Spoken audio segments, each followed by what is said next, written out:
Kamusta kayo mga kaibigan? Rocky Torre nagbabalik. So konting update lang tayo sa nilabas ng DOST Pag-asa galing sa Inquirer.net na yung real-time satellite nung bagyo na si Uwan.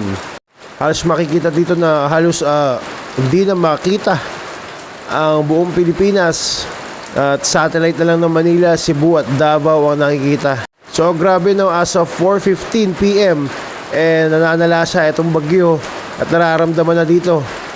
Mag-ingat tayo dahil lalo sa Aurora, sa Northern Luzon, Central Luzon at nalalabing bahagi ng Calabar Zone, especially dito sa Bulacan at dito sa Rizal.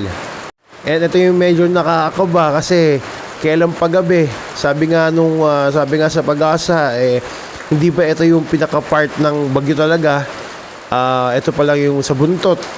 And talaga napakalakas. Expect the unexpected talaga. So guys, iba yung pag-iingat. Kung kailangan tumikas na. And mga papeles, mahalagang papeles, mag-charge, pagkain, malinis na tubig, damit, jacket. Kung may baby kayo, maghiwalay na kayo ng tubig. Hindi natin alam, mahirap, lalo sa mga mabababa ang lugar at prone sa landslides. So sa mga nakaabot ng video na to, you can write your comments down below kung taga saan kayo and kamusta ang lugar nyo para gamitin natin itong platform para magkaroon ng boses ang bawat isa at ang bawat individual. Kahit nasan man kayo, pwede nating i-share kung ano na nangyayari sa bawat lugar nyo. Again guys, mag-ingat tayong lahat and samahan natin ang dasal.